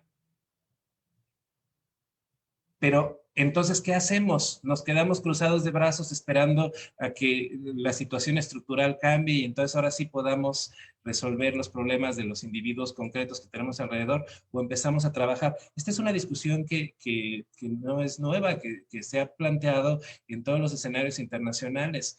Y la respuesta es, hay que empezar ya ahorita. O sea, no te puedes esperar hasta que todo el mundo sepa qué hacer y hasta que todo el mundo tenga el dinero y los recursos y las habilidades, porque entonces se van a pasar 300 años y no vas a haber implementado nada. Entonces, de pronto, el apelar a esto de que es que yo no puedo, es que yo no sé, es que no hay dinero suficiente, pues eso es lo que ha estado siempre. Entonces, más bien, me parece es una cuestión de actitud. Ahora, también me parece que tenemos que, como que ajustar nuestras expectativas, y no me refiero solamente a nosotros como docentes o a los docentes de básica o de media superior, me refiero a nosotros también como sociedad, como papás. Cuando yo platico, porque digo, muy frecuentemente me invitan a dar charlas en asociaciones civiles, por ejemplo, y pues vienen los papás llorando a quejarse de los maestros y todo esto, y de pronto lo que yo percibo con eso es que muchas veces el problema está en la propia expectativa de los padres. O sea, los padres que siguen pensando que lo importante es que el niño desarrolle tal o cual habilidad concreta, y eso les ayuda como a superar esta etapa de duelo que vivieron cuando supieron que su hijo tenía alguna discapacidad o alguna condición, que no necesariamente, insisto, pasa por la discapacidad, la educación inclusiva, ¿no? Entonces, de pronto me parece que es de nuevo un asunto de toda la sociedad, pero como el cambio de paradigma acaba de ocurrir, y este tipo de cambios son más bien culturales y llevan mucho, mucho tiempo para desarrollarse, vivimos en un continuo desfase, y me parece que ahí está como la clave de todos estos problemas, ¿no? Pero me parece que la única alternativa para hacer que esto medio funcione, pues es seguirlo intentando, ¿no? No veo otra manera. O sea, ojalá hubiera una perspectiva que se hubiera construido desde las condiciones de nuestro país y que tuviéramos los pasos como claros, ¿no? Hoy justo en la mañana, y hablando de estas maravillas de la pandemia, hoy en la mañana di una conferencia en Puebla, algo que sin esta pandemia y sin esta tecnología actual, pues habría sido imposible. Y justo una maestra me preguntaba esto mismo. Bueno, tengo un niño así, era de un grupo que trabajaba con sordos, y entonces una maestra me decía, pues es que tengo un niño que no sabe señas, sus papás no saben señas, nadie en toda la zona escolar sabe cómo enseñarle a hablar, la mamá a fuerzas quiere que le enseñemos a hablar, pero nadie sabe, entonces no sé qué hacer. ¿Qué le dirían ustedes? Digo, tienes una broncotota ahí terrible, pero no nada más es bronca de la maestra, es bronca de la mamá que sigue pensando que su hijo a fuerzas tiene que aprender a hablar, si no, no va a poder sobrevivir en esta sociedad. Y es culpa de todo el sistema que no tiene maestros capacitados y alternativas para nuestros estudiantes. Entonces, la verdad es que la situación es muy complicada, en efecto es muy, muy complicada. Pero lo único que queda, pues, es que sigamos intentando que por lo menos en la parte de la actitud no esté el problema. Ahora, otra cosa, con esto lo que quiero decir es, ojalá tuviera la respuesta, ¿no? No tengo una respuesta concreta, no tengo una respuesta así tan práctica como desearía, pero pues de nuevo eso tampoco es que sea solo de estas temáticas, ¿no? En casi todas las problemáticas que enfrentamos en este país nos quedamos más o menos igual. Tenemos ciertas intuiciones, sabemos que tenemos que hacer ciertas cosas, pero de eso a que podamos resolver los problemas, pues no, porque en efecto son estructurales y en efecto tienen que ver también con procesos de toda la estructura del capitalismo, ¿no? Ahora,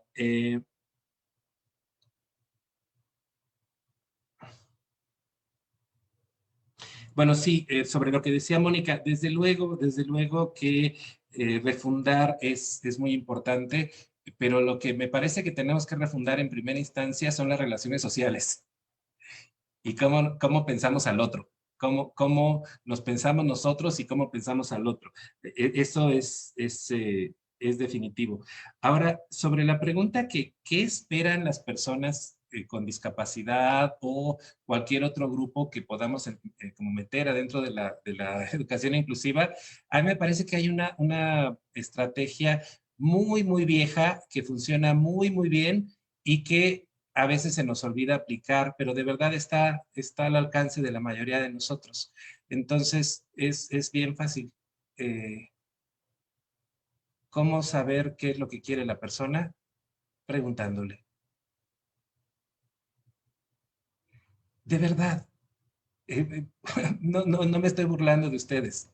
Es un problema enorme que llegan los expertos con todos sus títulos nobiliarios a querernos decir lo que la persona quiere, lo que la persona necesita, lo que la persona tiene que hacer para...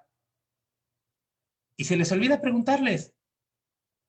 No vayan tan lejos, vayan aquí al centro de Morelia. Han visto que algunas de las calles tienen estas plaquitas en braille donde dice el nombre de la calle. No sé si lo han visto. Están aquí en el centro de la ciudad de Morelia. Un montón de dinero gastado, tirado a la basura, porque esas placas no se pueden leer. Y no se pueden leer porque aunque la persona que tuvo la iniciativa es una persona que atiende una escuela para ciegos, pues parece que no ha tenido contacto con un ciego real nunca en su vida, porque si hubieran preguntado a un ciego, les habría dicho el ciego que esas láminas las pusieron muy arriba y las pusieron muy rectas. Entonces, si las pegas así en la pared, ¿cómo vas a tener acceso con las yemas de tus dedos a esa información? Se pone normalmente en cierto ángulo para que sea fácil llegar a esa información y mucho más abajo de lo que están. Entonces, fíjense, algo tan simple como, ¿por qué no le preguntas a un ciego dónde quiere que le ponga la información y cómo la necesita? Y entonces ahora sí puedo hacer que eso te sirva. El problema es que nosotros creemos que sabemos, o si no sabemos, nos hacemos las ideas de cómo tendría que ser, pero la solución más sencilla es preguntar. Entonces a mí me parece que esto de nuevo pasaría pues por un establecer relaciones diferentes con el otro, ¿no? Reconocer el valor de sus propios conocimientos, de sus necesidades. Ningún título de doctorado te sirve para saber de todo, para poder resolver los problemas a todos. No es mejor que ir y preguntarle a la persona. Y le sorprendería saber cuántas cosas que hacemos supuestamente para incluir hacen exactamente lo contrario. Y estoy pensando en un montón de comunidades, ¿eh? Entonces, me parece que la idea iría por ahí. Eh,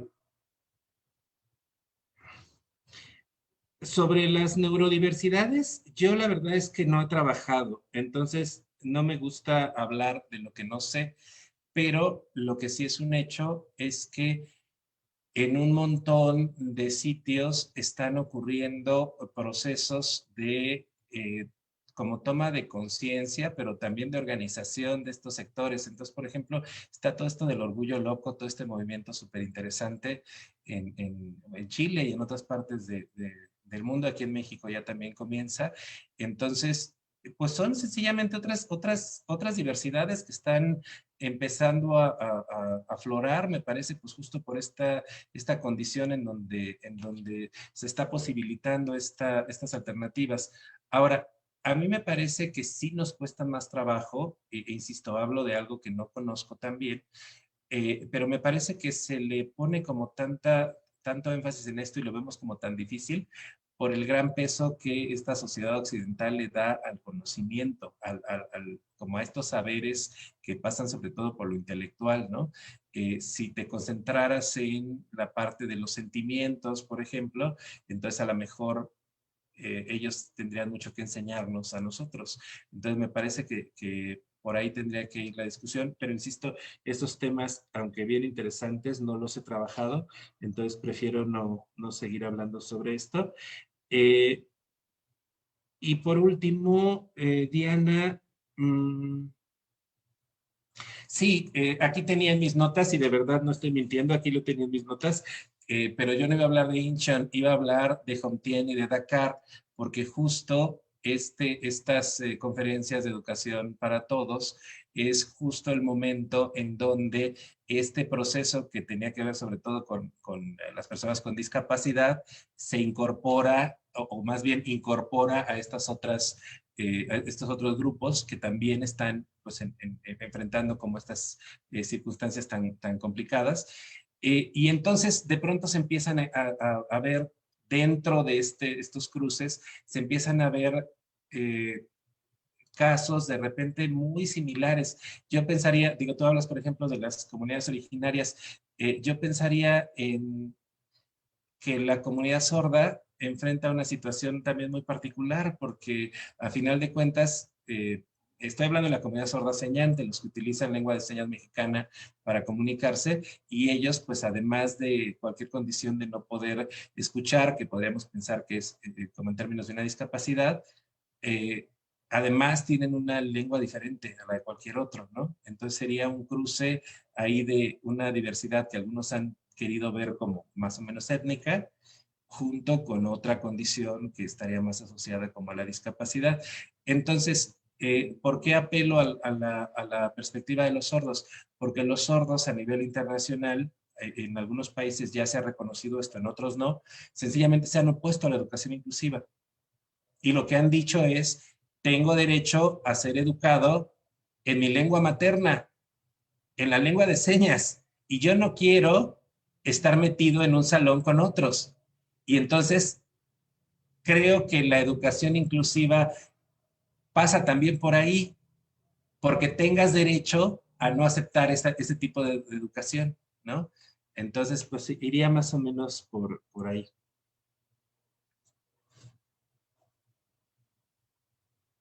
Vale, gracias, Cristian. Estamos sobre el tiempo, pero Juan había pedido la palabra antes de cerrar el primer bloque. Juan, adelante. Hola, muy buenas tardes. Cristian, pues muchas gracias en primera medida por todo lo que nos compartes, la verdad, un barrio así muy, o sea, que abre muchos elementos, ¿no? Dentro del panorama, lo que podemos entender como la educación inclusiva. También muy potentes las intervenciones de las maestras y en relación a cómo complementar y nutrir lo que tú nos estás compartiendo en estos momentos. En esa medida, pues yo quería enfocarme como un elemento que tú mencionas al final, y es en relación a la instrucción, ¿sí? Que refieres como la instrucción como un elemento potenciador en medio de este espacio como la pandemia. Y quiero compartirte una experiencia de la que estoy viviendo en estos momentos para poder planteártelo en inquietud, ¿no? Ahorita estoy trabajando en una secundaria popular, ¿sí? En línea, con muchas complicaciones, no más del 40% de los estudiantes se pueden conectar, y tuve que recurrir a eso, a la instrucción, ¿sí? O sea, desprenderme un poco del plano de la formación y qué decir del acto educativo como tal, ¿sí? Para volver a ese elemento de la instrucción para poder en cierta medida, también desde el ejemplo, darme a entender con ellos y manejar medianamente un diálogo, ¿sí? Que tú decías, bueno, rescatar eso. Sin embargo, percibo que la instrucción pues individualiza, ¿no? La instrucción aísla. Entonces, quería preguntarte, en este contexto, o sea, la educación inclusiva ante un contexto de pandemia, si has tenido la posibilidad de dialogar con estos núcleos familiares para saber cómo trabajar la inclusión, porque precisamente el plano de la formación y la educativo es que nos lleva a potenciar esas experiencias en el aula pues para la vida, ¿no? Y así como lo mencionó en cierta medida la maestra Mónica Chávez, muchas de las cosas que aprendemos en la escuela parte de la interacción con nuestros padres, ¿no? Ya sea entre los mismos estudiantes, los mismos maestros administrativos, y en este caso, pues que no hay la posibilidad de la interacción propiamente del estudiante otra persona que esté en su condición, cómo fomentar esa inclusión. No sé si has tenido la posibilidad de dialogar con estos núcleos familiares o propiamente con algunos estudiantes de cómo potenciar esa inclusión, dado lo que te refiero. Percibo que la instrucción aísla e individualiza. Básicamente era eso, Cristian. Muchas gracias por escuchar. Gracias, Juan.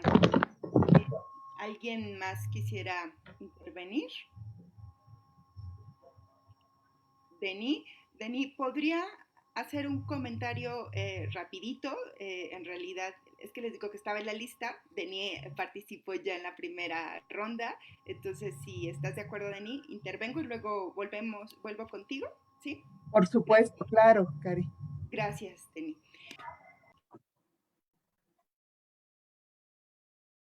Es un tema, sí, perdón, es un punto bueno, que ya has tocado, Cristian, a lo largo de tu exposición y también a lo largo de las respuestas, las preguntas que han planteado mis compañeras y ahora también Juan. Pero sí me gustaría plantearte que habláramos un poquito más sobre esto, ¿no? Hace algunos años yo llegué a dar clase a una maestría, un posgrado en educación inclusiva y me sorprendió la cantidad de cruces que hay en términos pedagógicos y en términos antropológicos con otra comunidad educativa, como es las políticas educativas dirigidas a los pueblos indígenas. Y me parece que allí también es muy importante, me gustaría conocer tu punto de vista en este sentido, el no dejar de lado la posibilidad de hacer análisis comparativos sobre qué ha ocurrido con las políticas, bueno, me refiero concretamente a la educación del Estado, construida por el Estado para las comunidades originarias, qué enseñanzas han dejado esas políticas e incluso también cómo esto revela los claroscuros de la propuesta de la educación inclusiva contemporánea. Y tiene mucho que ver con esto último que comentaste sobre la comunidad sorda internacional, ¿no? Porque cuando cuando empecé a conocer el paradigma de la educación inclusiva, yo dije, bueno, esto se parece un montón y se corren los riesgos de los problemas que se enfrentaron con la educación indígena dirigida, cuando dijeron los indígenas son iguales al resto de la población, tienen las mismas capacidades, porque además se expresaba muy en esos términos, y por lo tanto tienen que ser educados en las mismas escuelas que el resto de la población mexicana. Y bueno, con todo este asunto de cómo el concepto de igualdad en realidad ha terminado reproduciendo y postergando o manteniendo en el tiempo muchas desigualdades, pues es un claro ejemplo, ¿no?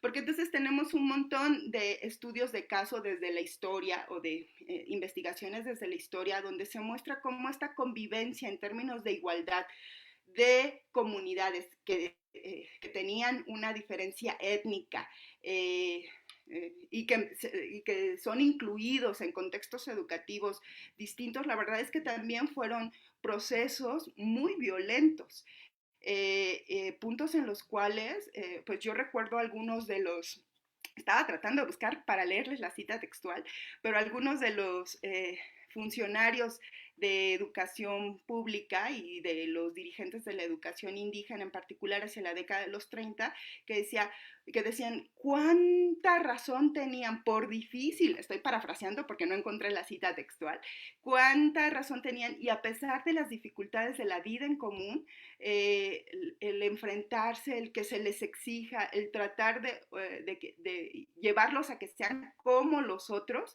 ha logrado que sean como los otros. Y entonces incluso se hace como se enaltece el sufrimiento, se enaltece el esfuerzo de las comunidades minoritarias de la otredad por tratar de llegar a ser lo que es normal en términos étnicos, en este caso en términos de capacidades de relación y de capacidades físicas, ¿no? Entonces, eso me parece a mí muy necesario pensarlo, dialogar con la historia en este punto, ¿no? pero más allá de criticar el modelo de educación inclusiva, como para decir, mira, este es un riesgo.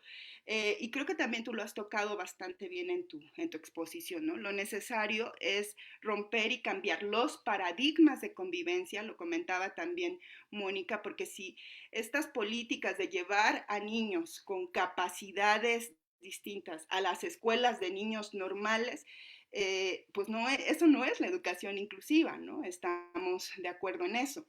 Entonces me gustaría escuchar un poco tu punto de vista sobre qué nos diría la historia sobre esas otras experiencias previas y qué apunta, hacia dónde, cómo fortalecer la educación inclusiva o cómo construir un modelo alternativo que no sea solamente dirigida a las comunidades con discapacidad, un modelo pues menos impuesto, menos horizontal, menos vertical, sino mucho más horizontal, que también creo que has dado puntos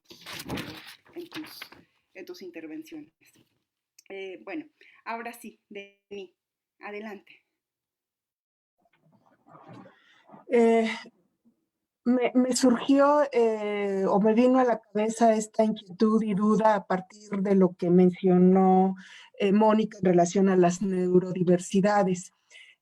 ¿No está sucediendo como también una vuelta atrás en el ámbito escolar cuando se psicologiza y se medicaliza a los niños porque expresan y manifiestan ciertos comportamientos que a las profesoras o profesores les parecen inconvenientes respecto de la normalidad de los chicos que deberían de comportarse de una manera según sus expectativas, ¿no? Y entonces lo mandan ya hay psicólogos en algunas escuelas públicas, lo mandan al psicólogo y lo medicalizan para que actúe supuestamente como los otros y supere ese problema. Muchas veces no lo supera y se complejiza el problema, pero a lo que me refiero es si a esta tendencia y a esta política que aparentemente digamos, ay, ya hay también psicólogo en las escuelas, ya hay médico, ya hay esto, pareciera que hay una mayor atención a los problemas que surgen, no estamos precisamente al contrario, generando una política, una situación menos inclusiva, porque estamos haciendo que más niños sean vistos como diferentes, con un problema de comportamiento que requieren una atención psicológica o médica especial, y los van a empastillar para empezar, ¿no? Y entonces ya van a ser asociados a aquellos que tienen, a lo mejor, una discapacidad mental inclusive, ¿no?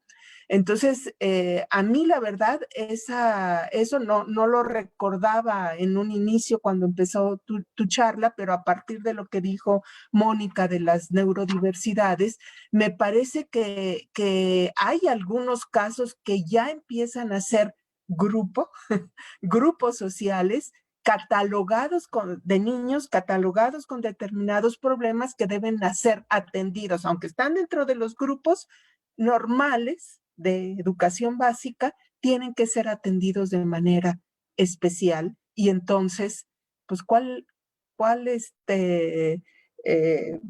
situación, digamos, de incorporación? Al contrario, se les está separando, ¿no? Pero bueno, no sé si es una apreciación mía, a partir de nuevo de estas experiencias que he conocido a través de mis estudiantes profesores, ¿no? Gracias. Sí, Adelante, Cristian. Muchas gracias. Un poquito pasados del tiempo, Cristian. No me había caído en cuenta de la hora. Ojalá pudieras resolver. Rápido. Ok, pensé que terminamos a las 7, perdón. Sí, me voy muy rápido y quiero utilizar la expresión que utilizó Diana hace ratito porque tendría que haberla comentado en el momento anterior, pero se me pasó por todo el desorden que tengo aquí en las notas.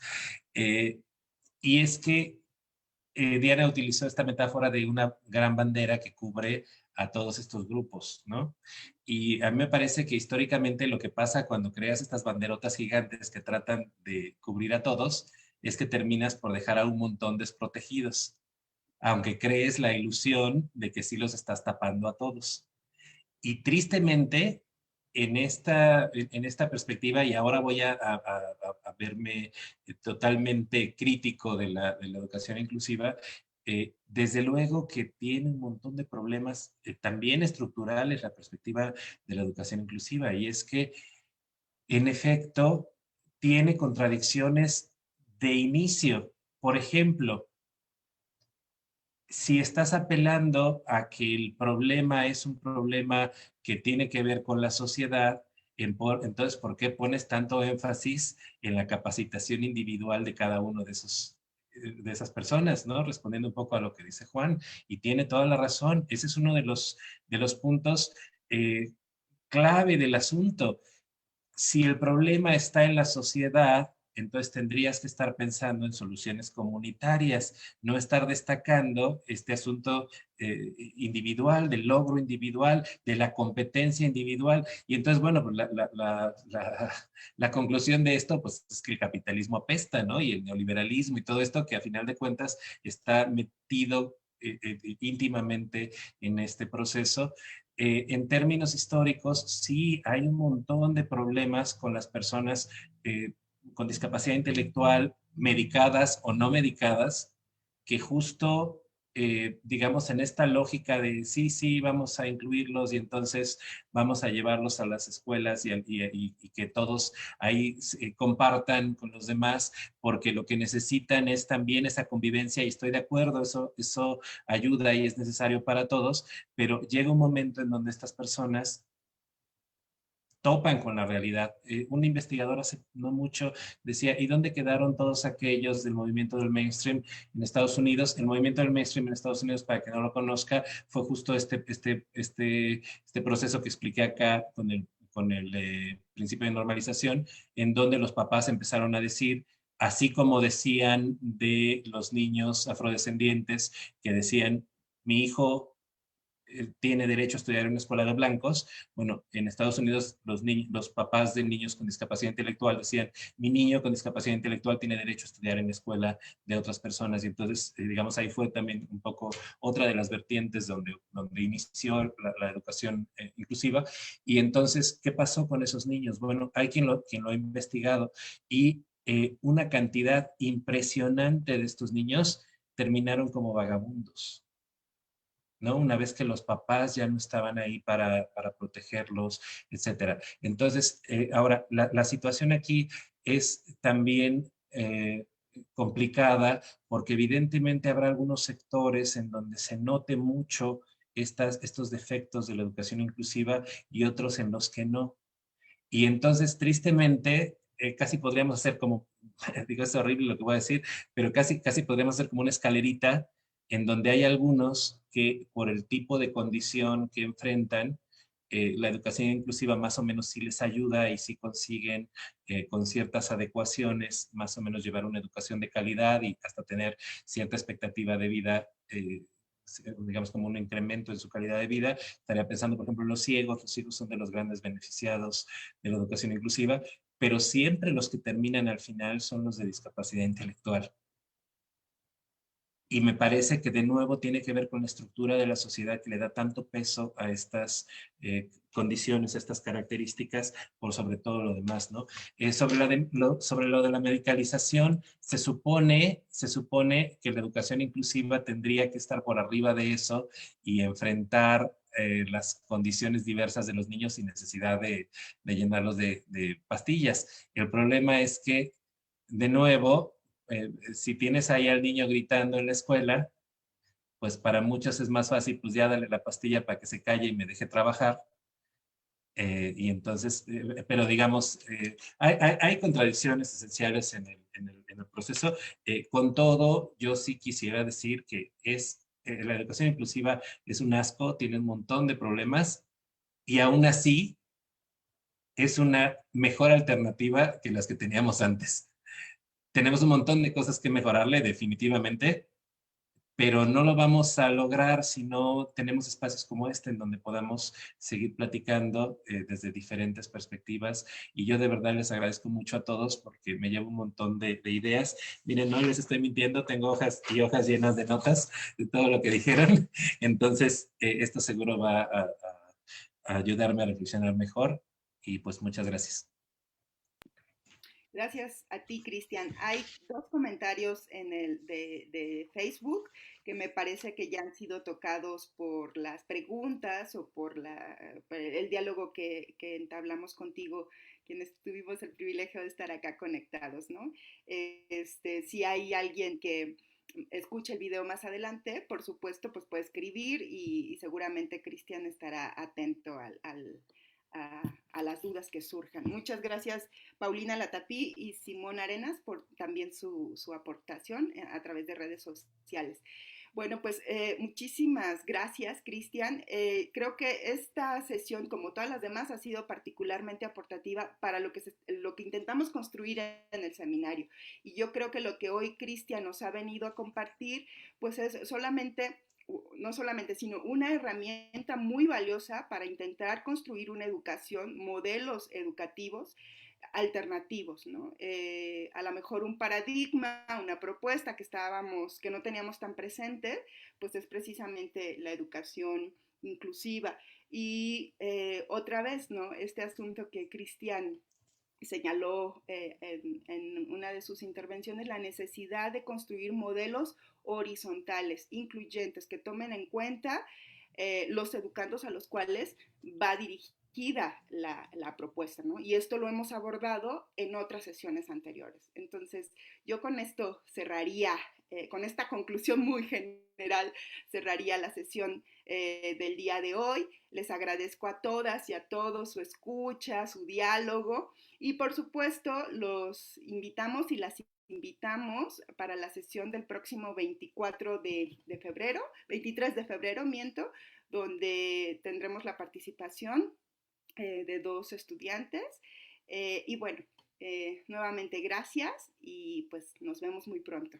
Chao.